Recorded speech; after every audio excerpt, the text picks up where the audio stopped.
ඉතින් මේ තියෙන්නේ මම ගෙදර ඉන්න දවසක අපි මොනවද කරේ කියලා. ඉතින් උදේම දෙන්නත් එක්ක නැගිටලා එදින කෝන්ෆ්ලේක්ස් අරගෙන කනවා බඩගිනින් කියලා.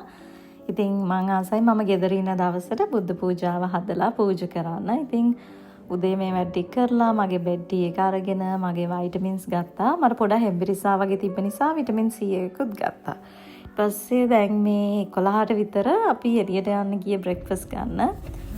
පොඩි දෙන්නත් කෝන්ෆ්ලෙක්ස් කාලා හිටපු නිසා යාළුවට බඩගින්නේ නැහැ. මම නම් කොහොමද දවල් වෙලා බ්‍රෙක්ෆාස්ට් ගන්න නිසා අපි ඉතින් වෙලා අරගෙන ලෑස්ති වෙලා යනවා. ඉතින් මේ දෙන කල කරන්න පටන් ගත්තා. ටිකකින් පොඩි රණ්ඩුවක් දාගෙන ඔන්න දැන් අප්සෙට් එකේ ඉන්නේ. මට කන්න ගියාම ඔක්කොම මතක නෑ. දැන් අපි කෑම ඕඩර් කරලා බ්‍රෙක්ෆාස්ට් ගන්න යන්නේ.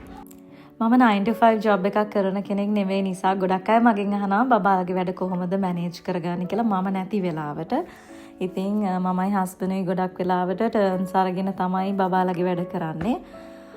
ඉතින් එතකොට අපිට පුළුවන් හිමීට අපේ දේවල් ප්ලෑන් කරගෙන බබාලගේ වැඩ ප්ලෑන් කරගෙන කරන්න. ඒ වගේම රෙයාලි සමහර දවස් වෙනවා අපි දෙන්නම ළඟ නැති දවස්. ඒ දවස් ගැන තමයි මගේ ලොකුම ෆෝකස් එක ලොකුම වොරි එක තියෙන්නේ. ඉතින් එක සැරේට හිතුවම මට ප්ලෑන් කරන්න බෑ හැමදාම මේ වීක් ඩේස් වලට මෙහෙමයි වෙන්නේ කියලා.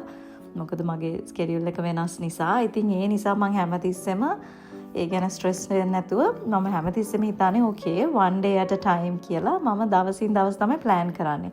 හෙට මම මේ වෙලාවට තමයි ගෙදරින් යන්නේ. එතකොට මම ගියාට පස්සේ මෙහෙම වෙන්නේ. ඊට පස්සේ උදේ වෙද්දී හස්බන්ඩ් එනවා. ඒ වගේ ඉතින් අපි ටික තමයි ප්ලෑන් කරගෙන දේවල් කරගෙන යන්නේ. ඉතින් ලේසි නෑ but manageable.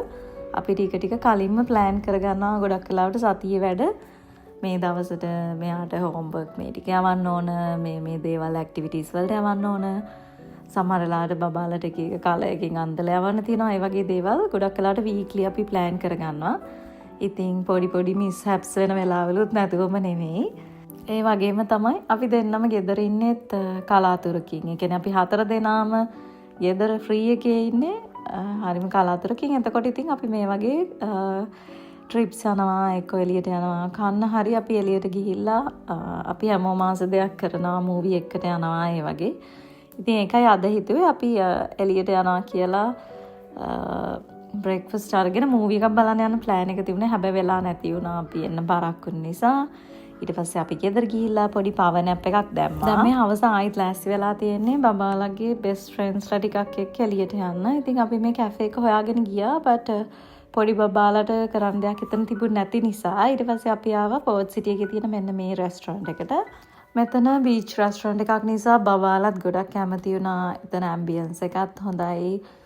හොඳ මෙනියු එකකුත් තිබ්බා. ඊට පස්සේ අපි හිතුවා මෙතන ඉන්නවා කියලා. ඉතින් අපි change of clothes එහෙම මොනවත් අරගෙන ආවේ නැහැ. මේ කොෆි එකකට යන්න ආපු නිසා එනවාට කට්ටියම අන්තිමට වතුරට බැහැලා තමයි දවස් ඉවර කරේ. ඊට පස්සේ අපි ටිකක් රෑ වෙලා තමයි ගෙදර ගියේ. ඉතින් මම හිතුවා හොඳටම tired වෙලා නිසා නිදාගනී කියලා. හැබැයි ගෙදර ගිහිල්ලා නිදාගත්තෙත් නෑ. ආයි වොෂ් දාලා කාලා බීලා තමයි නිදාගත්තේ.